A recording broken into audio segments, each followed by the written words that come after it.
This is Geoffrey of the Hardware, and welcome to part 6 of the Kingdom of Sweden campaign, in which we will follow the campaign from the month of April of 1626 up to the end of February of 1628.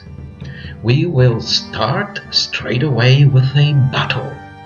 Georg Karl von Amstenried is being besieged in a town near Gnezen by a Polish-Lithuanian Commonwealth army under Karl Ferdinand Vasa, clearly a royal.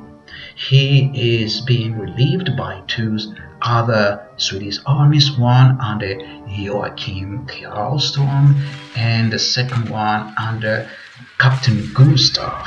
And the Poles are attacking mainly with lighter units, with infantry, lots of skirmishers, especially dragoons, and some musketeers.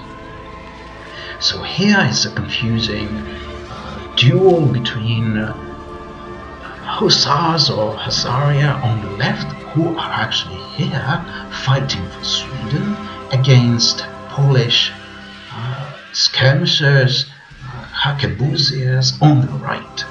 So Poles are fighting Poles. Such tragedy. And another confusing duel between mercenaries, mainly pikemen on both sides. The pikemen on the left are mercenaries fighting for Sweden. The ones further away, moving around, are pikemen fighting for Poland, Lithuania, and in the mix are Zweihänder, also fighting for Sweden.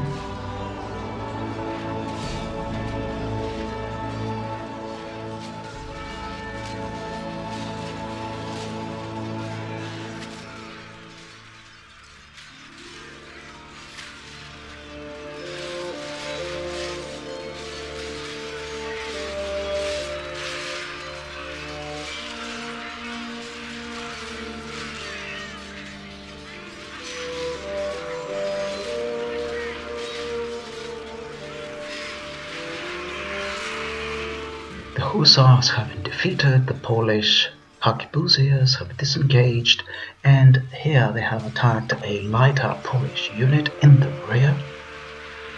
And they charge them again a second time, and this time they rout them.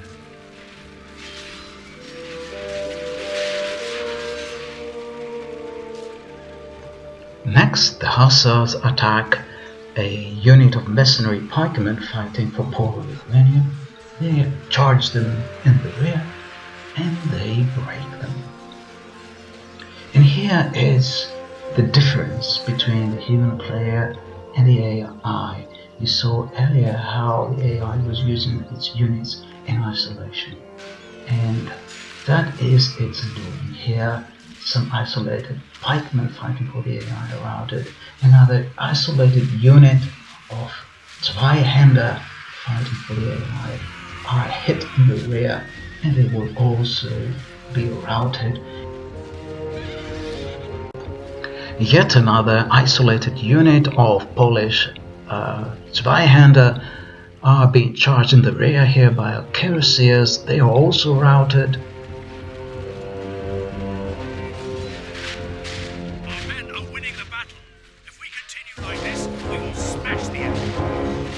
On the left here you can see the main Swedish line of infantry. They have sallied out of the fortified town, they have arranged themselves into tertios, and here they are firing at the approaching Polish-Lithuanian units. The enemy is attacking piecemeal, sending units one by one. They are being destroyed one after the other.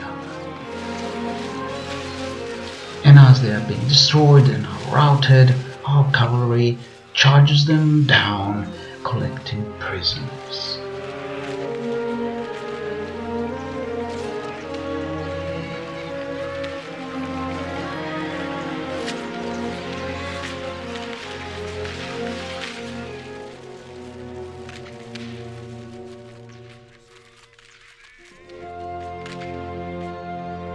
This is a clear victory that goes to only men of great virtue and valor.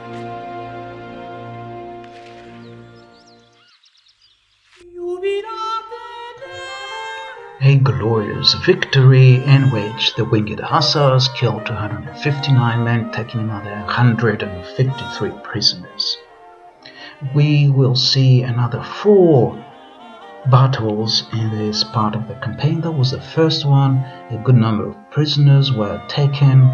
They were not ransomed by the Poles, so they were pressed into Swedish service. Georg Karl von Amstenrade has gained command traits, and very promisingly, the Duchy of Württemberg has gone to war against the Duchy of Bavaria. The Duchy of Bavaria has for some reason gone to war against the Kaiser, while the Duchy of Württemberg has broken its alliance with the Principality of Bayreuth, which is a vassal of Bavaria. And here are the standings. We are at about 2/3 of the strength of Austria. The Landgraviate of Hesse has gone to war with the Electorate of Cologne, and our regions are being built up by our architects.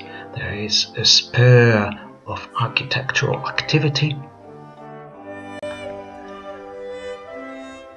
You may remember that there had been a peace concluded between Austria and Denmark. Here is Lübeck, that as part of that treaty has been returned to Austria. Adolf Theodor Lenggren is now a master of diplomacy.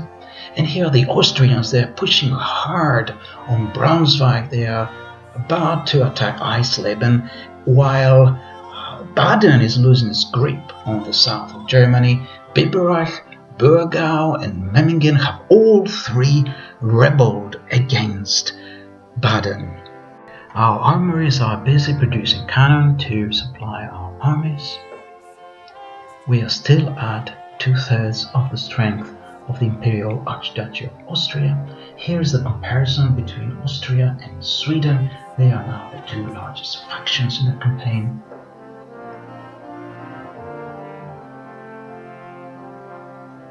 So still at around 2/3 the strength of the Imperialists. And here is a Swedish force that has landed in Saxony. That's a sign of things to come. A young lady of high station, Katharina Freinsheim, has been so impressed by the great victories of our young General Karl von Taupadel, they are now happily married. There is a war declared between the Margraviate of Baden-Durlach and Bavaria. Our architects continue their building of our cities.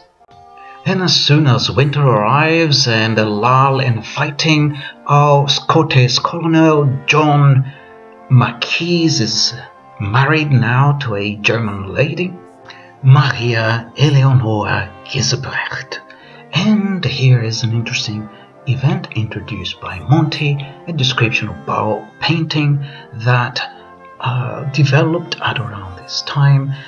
It expanded the possibilities of a painter away from religious themes and allegories and portraits into areas such as landscapes and still lifes. Nonetheless, with the growth of the middle classes, portraits became extremely popular in this period, and you will see many portraits for generals, for merchants, for diplomats, and so on, from actual paintings from this period.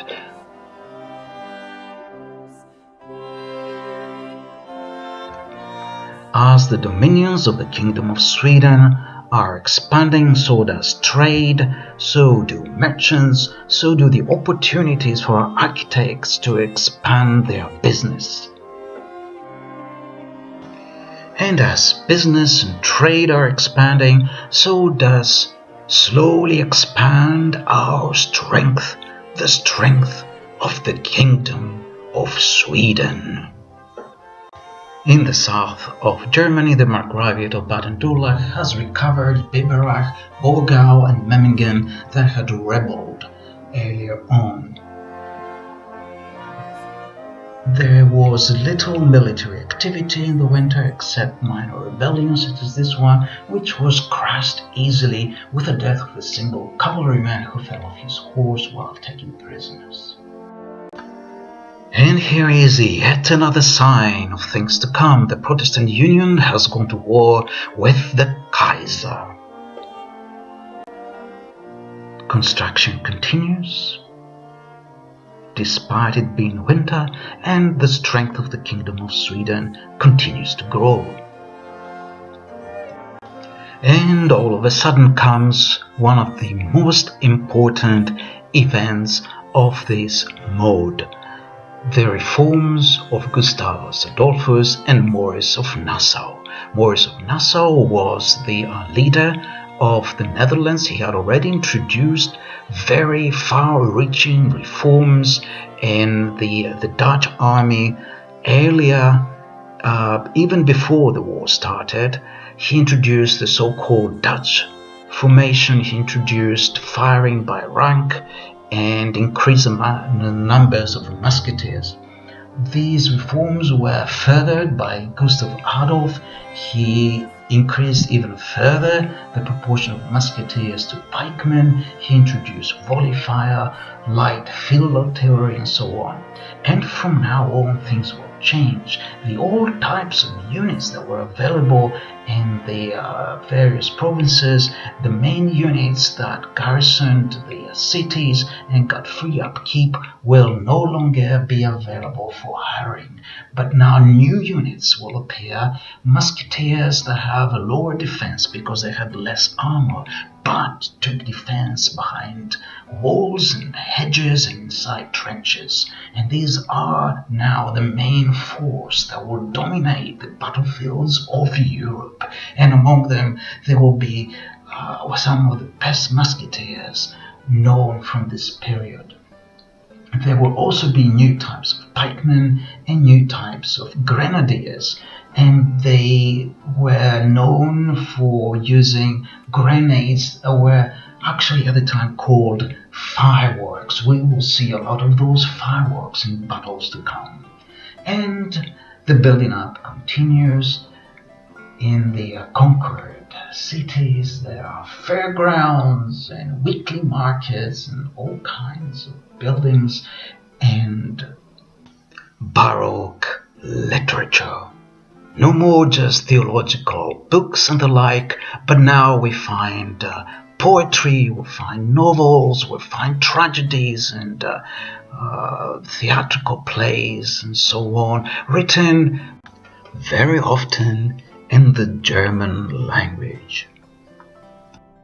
With the reforms of Gustav Adolf underway, money has to be diverted away from building and into upkeep of the old units, some of which have been disbanded, but the majority, especially the very experienced ones, are now being moved to the smaller towns, as free upkeep is now not available for them in the bigger towns. And so a lot of money has to be diverted to that move until that move is complete. Gnieźno in Poland is under siege. We will return to this siege in a little while. In the meantime, Jacob Ramsey attacks some rebels in the region of Marienburg. He routs them with relatively low casualties. His bodyguard took 370 prisoners, and he gains command traits. Wolf Heinrich von Solms-Lauerbach is now a master of diplomacy, and we are back to the siege of Gnieźno. Georg von Amstenwald is defending Gnieźno. It's been attacked by two Polish armies, one under Captain Konstanty, the other one under Janusz Korczak, and the garrison has been relieved by Gabriel Hans' daughter with a small force. Here's Gabriel Hans' daughter coming to the relief of the garrison. The enemy general is killed, almost with the word go. And his army, left without lead, is easily destroyed units moved here and there in a disorganized way without any clear plan, being shot by musketeers on the walls and dragoons that have sallied out into the open space around the Star Fort. Here are some enemy Polish units slowly approaching. The tertios approaching our dragoons. They are being fired also from the walls. And the Polish force is completely annihilated. Here our general is taking prisoners. And here's the result. We only lost 24 men in this siege. Among the units that took part in the siege, one unit of White Brigade Musketeers managed to kill 687 of the Polish soldiers. Other units killed 260, 283 per company, and so on. A glorious, glorious victory. And some prisoners were taken, and the Poles did not ransom them, so they were pressed into service in our army. They were not, of course, executed. That would be a waste. Most men at this time were mercenaries anyway, and Amstelrad gained some command skill. Building of buildings in the provinces is slowly picking up. Our strength is now 74% the strength of the Kaiser. A small fight against rebels is won very easily. And it is time to turn to Baroque science. This was truly the time when modern science was born. This was the time of Otto von Guericke, who described vacuum and his famous experiment. William Harvey, who described the circulation of blood. Pascal described made the first calculator, mechanical calculator. Christian Huygens was an astronomer who described the rings of Saturn and the pendulum clock. Edmund Halley was an astronomer. Robert Boyle described the relation between pressure and volume of gas. Johannes Kepler described our solar system. Galileo Galilei was another astronomer. He also made some experiments on the speed of light, the speed of sound, and gravity. Isaac Newton, the polymath, most famous among early scientists. And Leibniz, a mathematician who worked on the first calculator, among other things. And of course, Descartes, the famous encyclopedist. They all lived at around the time of the 30 Years' War or shortly thereafter. Construction is picking up in the provinces and in Göteborg and Kalmar. There was a very small battle won by Johan Barnier when he was besieged at Posen by an army that just fled as soon as it made its appearance.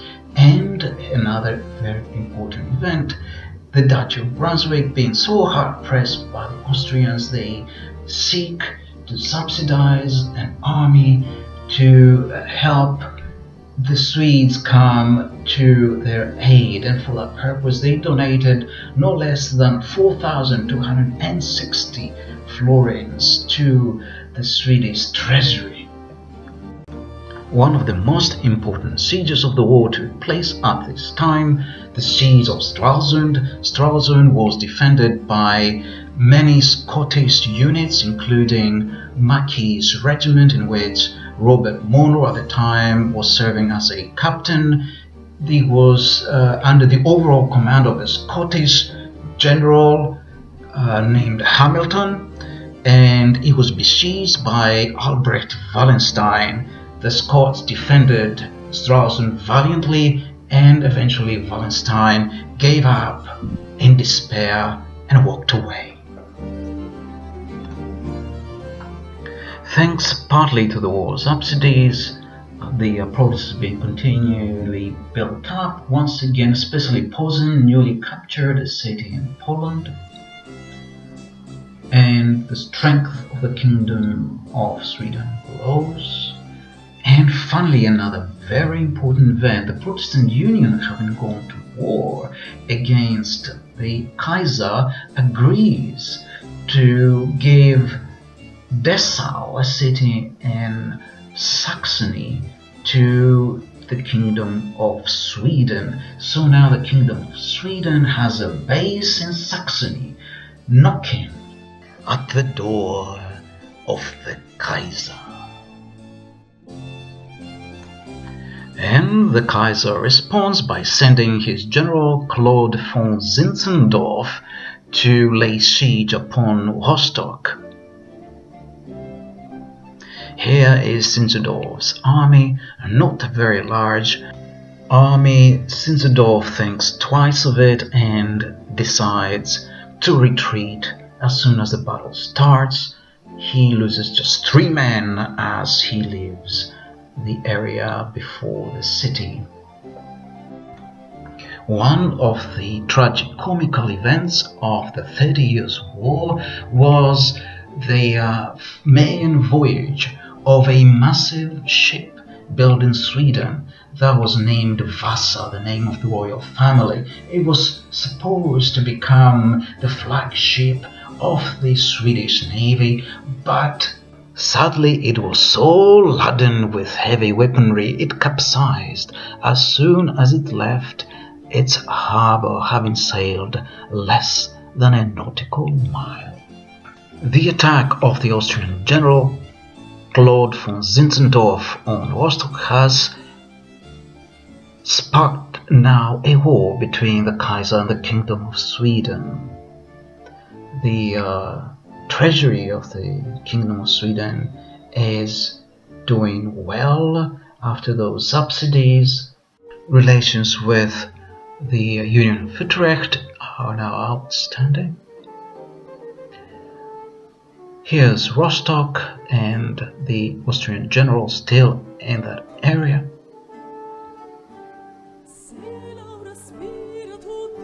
There was a small battle near Torgau. Torgau eventually fell, so that we now have both Dessau and Torgau in Saxony. And the time has come for the third major battle of this part of the campaign. Blasius Jules Braunfeld was in the small town near Marienburg. He was besieged by a Polish-Lithuanian Commonwealth force commanded by Władysław Broniewski. A sizable relief force under Johann Paulus Salvius arrived just in time from Marienburg. And here is that relief force under Johann Adler Salvius.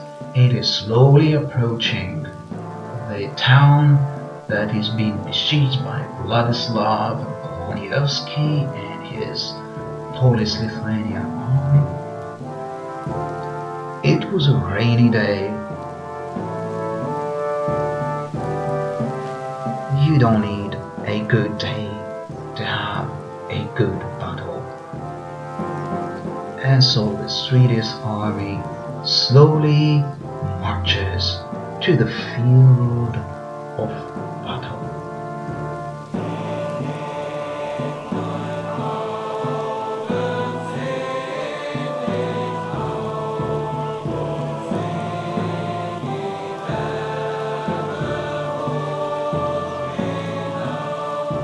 Here's our glorious army, some of the new types of musketeers you can see here.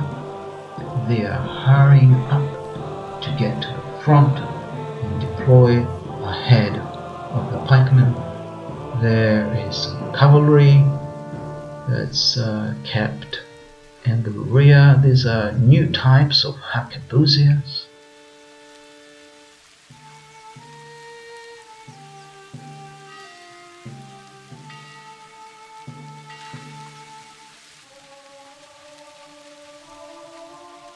And some lighter units to skirmish as forlorn hope, or to be used as reserves behind the main battalions.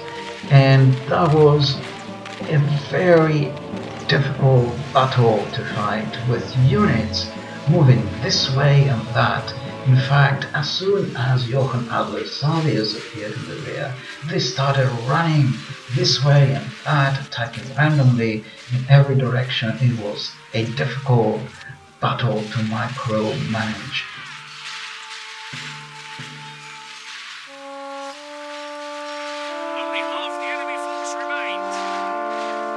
And so very little of the actual battle was recorded, except that here, now, the enemy is in retreat, they're in full rout, and they are being chased by our cavalry that is busy collecting prisoners.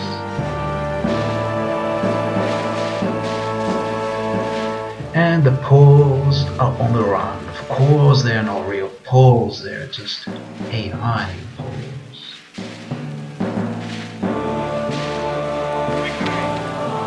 The AI army runs, everyone has fled, but this one lone unit of pikemen. The enemy army flees the field. Pursue and run them down.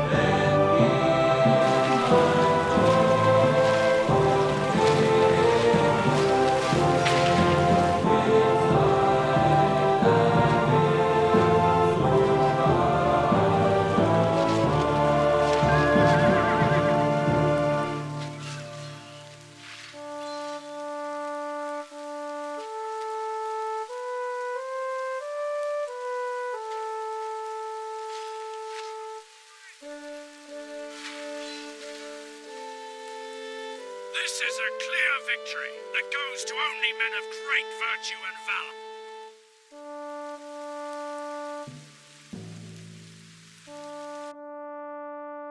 The early death of the Polish general was the undoing of our enemy. We only lost 54 men in that battle. You can see how our general's escort took 362 prisoners. Other units took more than 500 prisoners. The second general's escort, some of the cuirassiers, harquebusiers, took about 300 prisoners each. There is still a standoff between France and the Archbishopric of Trier outside Kaiser's Lauten. Trier still controls the town, and the winter of 1627 to 28 has come. The strength of the Kingdom of Sweden continues to grow. One of our generals is now happily married, and the building up continues. Dessau as a university. And now comes the fourth major battle of this part of the campaign. Gustav Gustafsson von Wasaburg is being besieged in Rostock once again, by Claude von Zinzendorf. Captain Johann Casimir comes to the relief of the garrison, and a fabulous battle starts outside the city. Here's that glorious and beautiful Swedish formation. Through God's grace and the intercession of St. George, we have been brought to this place, brought here to fight for his glory and in his name. A beautiful and inspiring speech by Gustav Gustafsson, and here is now the time for battle. The Swedish army is arrayed in the beautiful Swedish formation and is intending to keep that formation. Zinzendorf, realizing that his force was too small to take on Rostock, has hired some local mercenaries, but he only found some renegades, a couple of dragoon units, some light fighters, no really useful mercenaries to take on Rostock. Meanwhile, Rostock was being defended by our new model army, our new type of musketeers, our new type of pikemen, and they see the enemy cuirassiers off. With the enemy cuirassiers off the field, the dragoons act as a forlorn hope, try to take positions in front of our line to give time for the other units to approach the Swedish lines. Here they're taking a shot from the entire musket line, and they retreat. The Austrian cavalry has regrouped and are attempting a second charge. You can see them in the far distance on the right, while their infantry is approaching nearer to that village you see on the left in the distance. So in the center now are the enemy cuirassiers. They take a shot in the teeth, impale themselves into our pikes, empty their pistols, and head off, not to be seen again.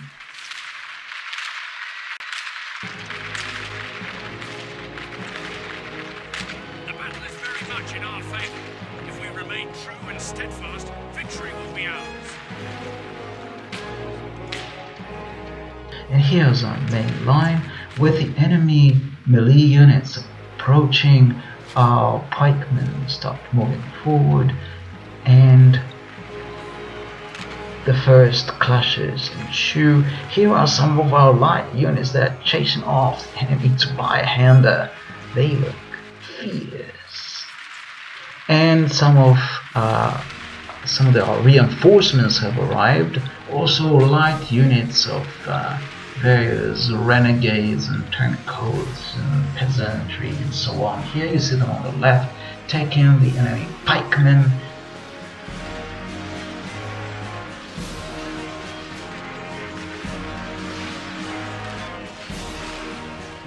Here they lower their pikes and they lift them up again and run off. So now the enemy is hard pressed. Our cavalry moves forward. They start collecting prisoners as the enemy is slowly retreating. And that was pretty much the end of that battle. All of Christendom will be awed by the victory we have won here today. And it was a brilliant victory by Gustav Gustafsson, had lost only 143 men. The reinforcements lost about half the army, but the enemy was utterly destroyed. Our first victory against the Kaiser. With the coming of winter, hostilities slowed down, except for this one battle. Karl Ferdinand Vasa returns to lay siege on a fort, a small town near Deutz-Krone, defended by Leonard von Hohengeroldzek. The Poles have brought a lot of cavalry and many light units. The fortified city, or small city, is being defended by a small but capable force with a lot of artillery. And the Poles are in for a nasty surprise. Here they are approaching the main gates, not with a run, but with demolition charges, and here they are being hit by mortar fire. Perhaps they did not expect that.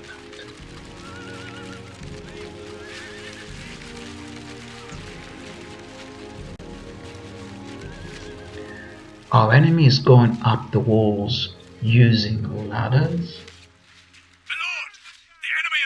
Down the gates. On the left, go up the wall some pikemen, on the right some dragoons. And here you can see the pikes of the pikemen as they climb up the walls. We have placed 2 companies of pikemen on either side of that main gate to hem in the enemy as they try to come in through those gates. The pikemen have managed to get on the walls despite their unyielding pikes, and they're slowly trying to find the way to the other side, where dragoons are having a fight with our musketeers on the walls. The dragoons are being hit with fireworks from our grenadiers. No longer ours. The enemy have taken.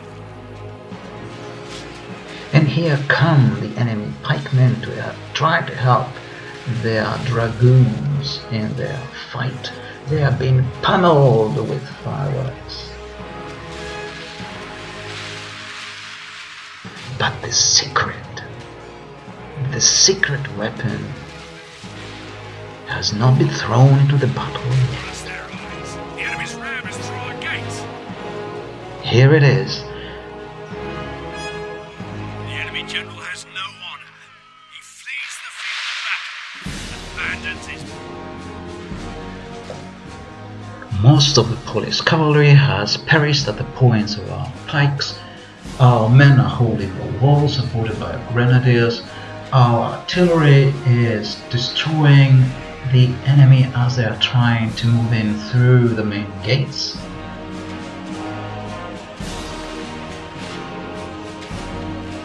The gateway is captured as the enemy retreats. Some winged hussars manage to get in, and for a time it looks like they have a chance to take our artillery.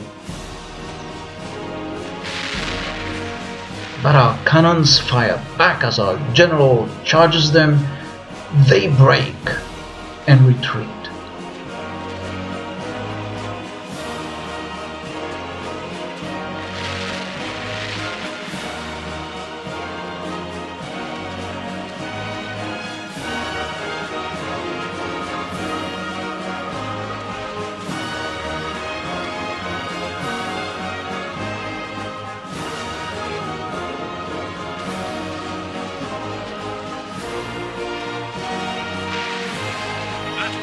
Swinging in our favor. From such tidings does victory emerge.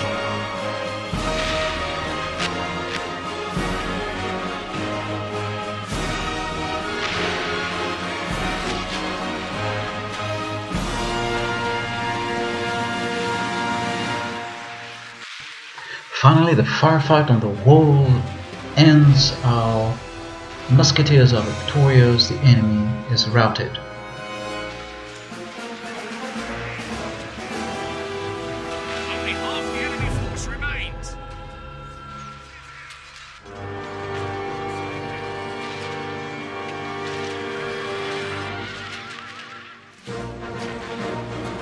General has no honor. He flees. Good tidings. The enemy general lies dead. We've sent the base cur to hell. The enemy general is slain in a last attempt to recover the main gatehouse. Karl Ferdinand Vasa finds a glorious death on the battlefield, and this battle now is won.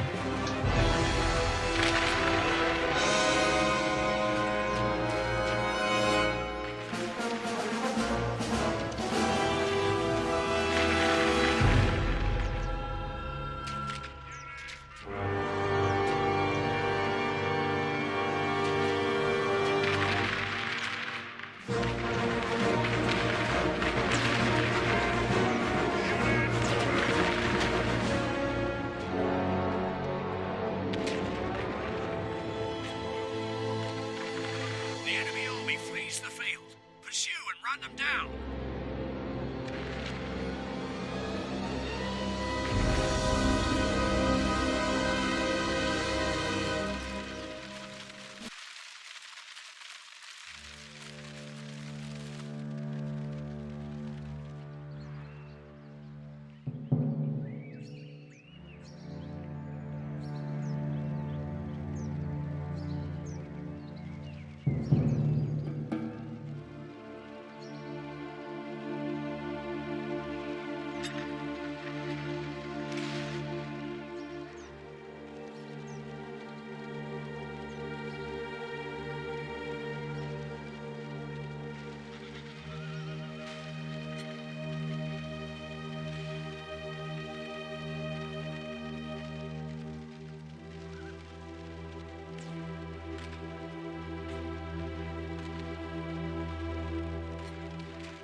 Our enemy has fled as these Polish dragoons remain there, being given quarter.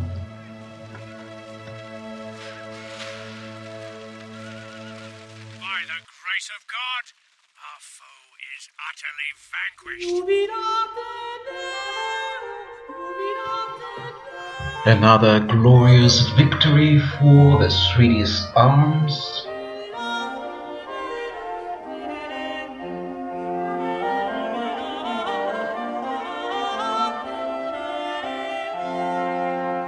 Our leather cannons killed 438 men. The mortars killed 400 men. One of the Seker batteries killed 264. And now the Kingdom of Sweden is at 88% the strength of the Imperial Archduchy of Austria. The Poles return to lay siege to that town near Gnesen. They are being defeated once again. The siege fails.